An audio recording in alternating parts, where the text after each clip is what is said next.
In this episode of Haunted Cape Breton, we explore the Cossit House Museum, the oldest home in Sydney, Cape Breton, and former home of Sydney's first Anglican minister, the Reverend Rana Cossit.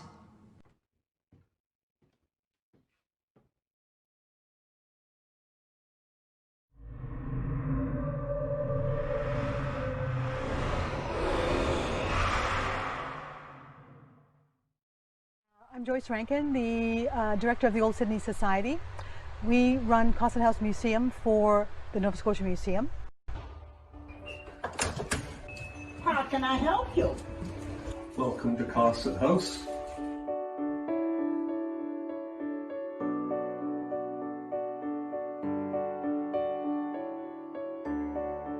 This house was the home of Rana Cossit and his family, his wife Thankful and their children.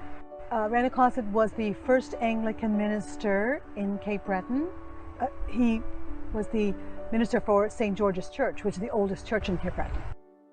So they came from Claremont, New Hampshire, where he'd been assigned, but he was originally assigned to be the minister to the soldiers at the garrison.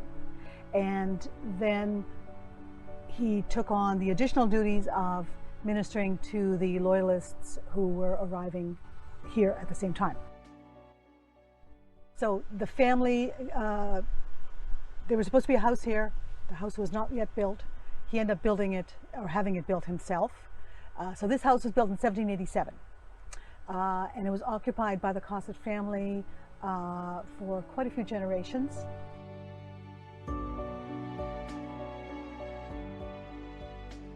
So when there were important people visiting, they would have stayed with him. He had sort of social obligations to take care of the parishioners. So in times of hardship, there would have been people coming to the door, you know, looking to be fed.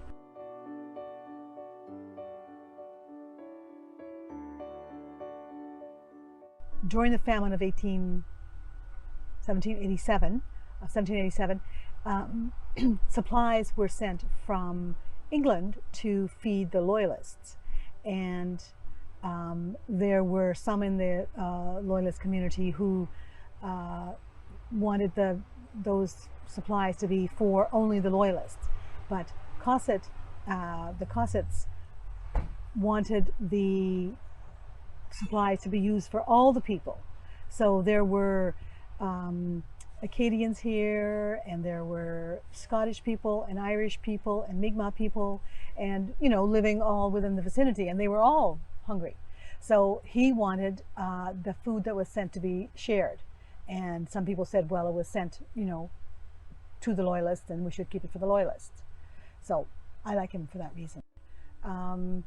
One of the things they say is that Thankful set up the first soup kitchen. So she basically, especially during the famine of 1787, she was feeding people who were hungry. So they had children when they came, and they had lost 2 children before they came here. The rest of the children were born here. In the end, she died in childbirth in that little room that you see there.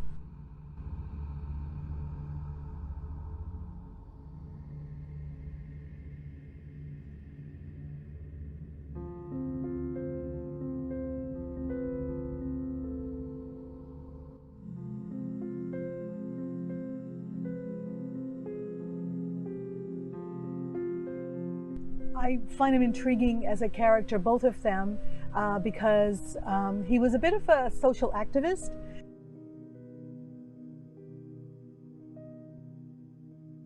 Which is kind of, was problematic.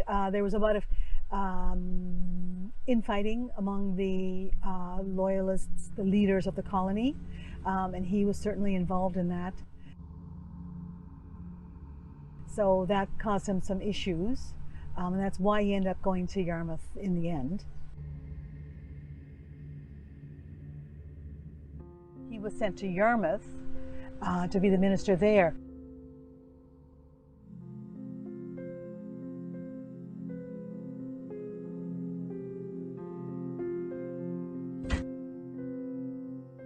the children stayed here, so in this house. So his daughter Sophia was taking care of the younger children in this house. She was also teaching. She was a teacher. They were an educated family. Both Thankful and Rana were educated, and so of course they made sure that their children were as well.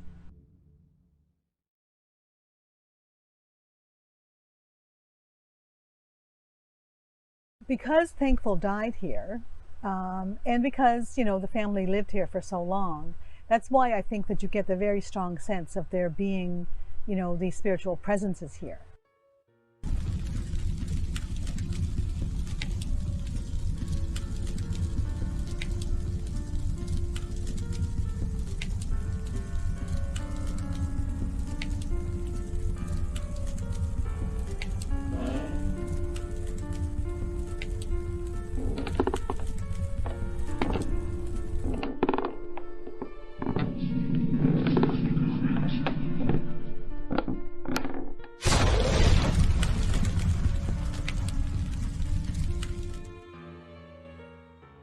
The thing that happens occasionally, and it's happened to a number of our staff members, is that the smell of pipe smoke.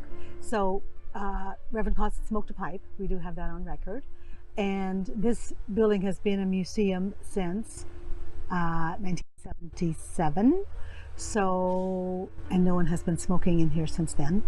But every once in a while, you get a very strong smell of pipe smoke. And it's always in the places that Reverend Cossett would have been.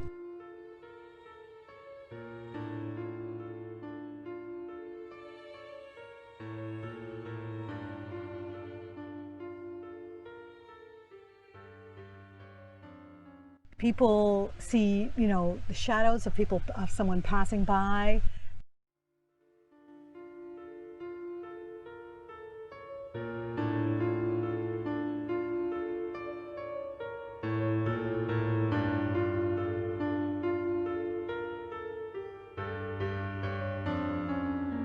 Or even an apparition of a child, or, you know, young girls.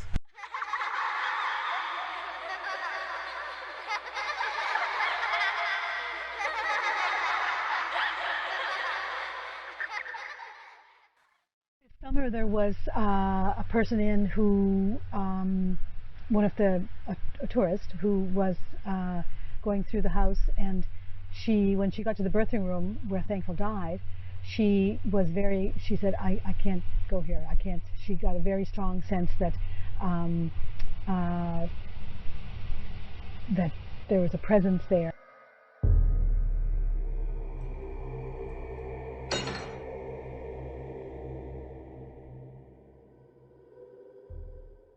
Painful presence, you know.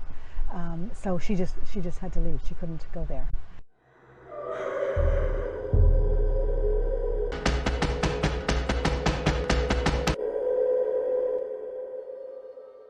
Downstairs, sometimes you can hear footsteps when the house is empty and there's no one else here.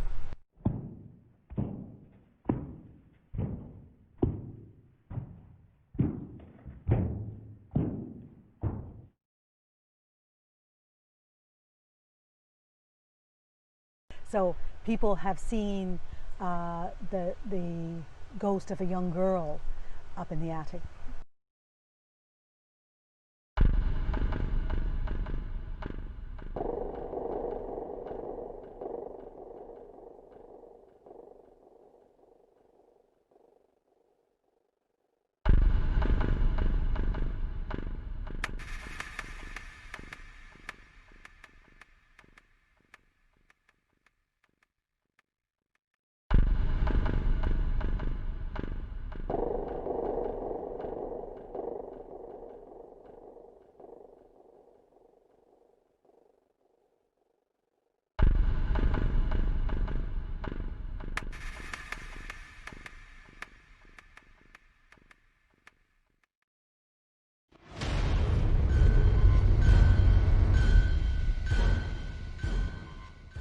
So in the attic, which is where the servant girl would have slept,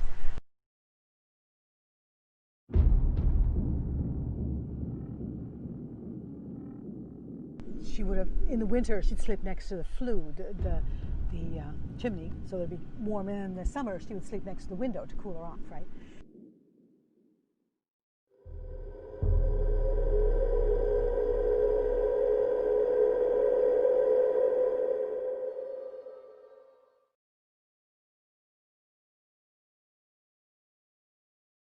We also have a dress form. So we have this dress form with a costume from the time. It's a reproduction costume, but we call it Thankful's fancy dress.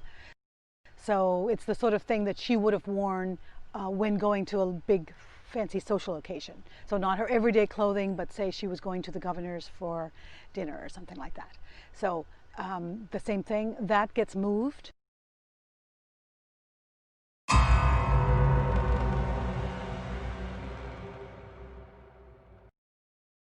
And so you straighten it out, you put it in the position in which it's intended, and you come back, you know, a few hours later, and it's been moved by, there's no one here.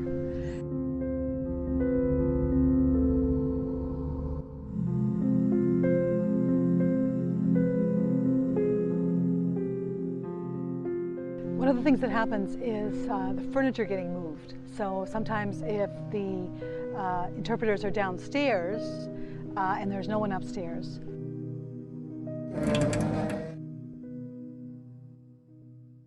they come upstairs and find that, for example, and at certain pieces of furniture, the rocking chair will have been shifted. It'll be moved into another position. And it's always sort of the same position, as if, you know, as if someone had a position that they like to sit in.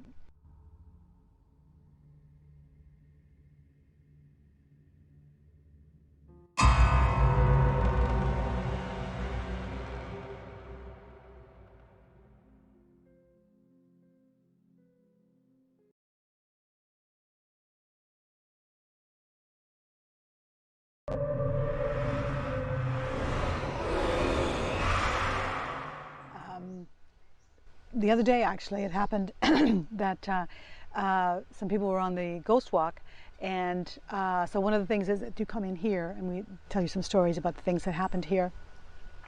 And it's dark, it's nighttime.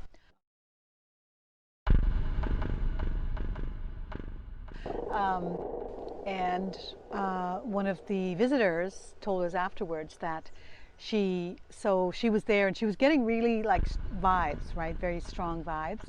And she was with her friend and she was getting really, so anyway, after, and she found it very frightening. So, but after, when she came out, she said to her friend, "Why were you doing that?" And her friend said, like, "What do you mean? Why were you holding my arm like that?" And her friend said, "I was not holding your arm. I was standing in front of you. There was nobody beside you."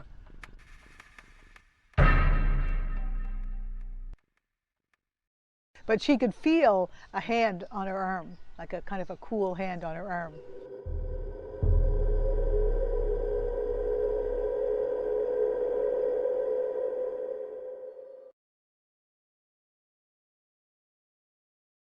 My name is Rachel Dewey. I work for the Old Sydney Society and I am a tour guide for the ghost tours. And one night when I was bringing a group through Cossit House, I was doing my story in the hallway, and right in the middle of it I saw a black shadow cross from the staff room down towards the end of the hallway upstairs. I kind of paused and was confused because I knew it wasn't anyone that was in the house, and was very startled and had to apologize to my tour group and say, "I just saw something upstairs, I'm sorry." And then I continue with my story, and right before the end of the story I saw it again walk by.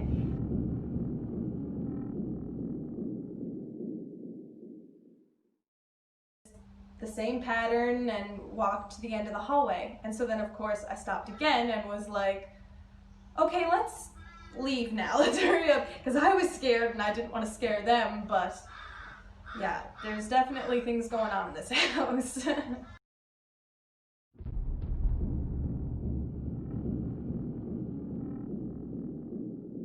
Joyce Rankin and the tour guides were very helpful on this project and had many stories to tell.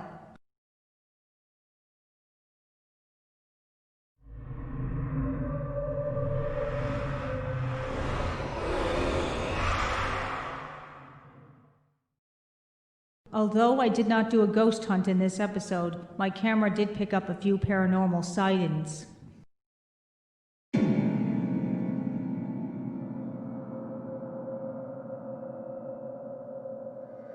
time was spent writing these journals. Like, he would write back and forth to England, and that's why we know so much about him, is because he did that writing.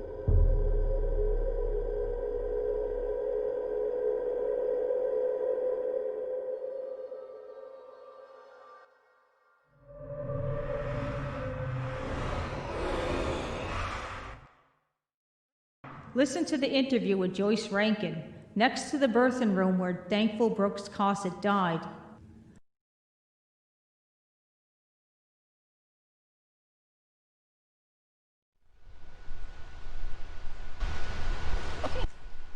One of the things that happens is the furniture getting moved.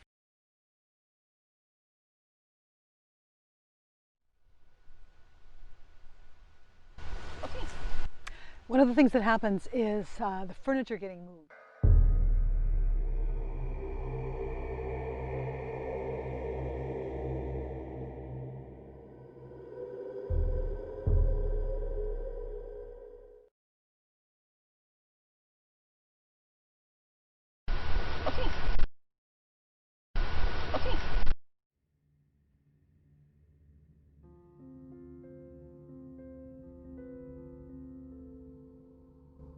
And she died in childbirth in that little room that you see there.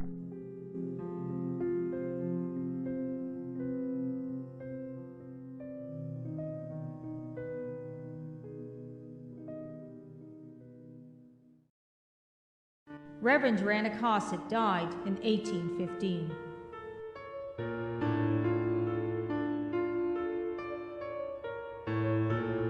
If you'd like to hear more about the Cossett House is open seasonally to the public, June until October, and has nightly ghost walks.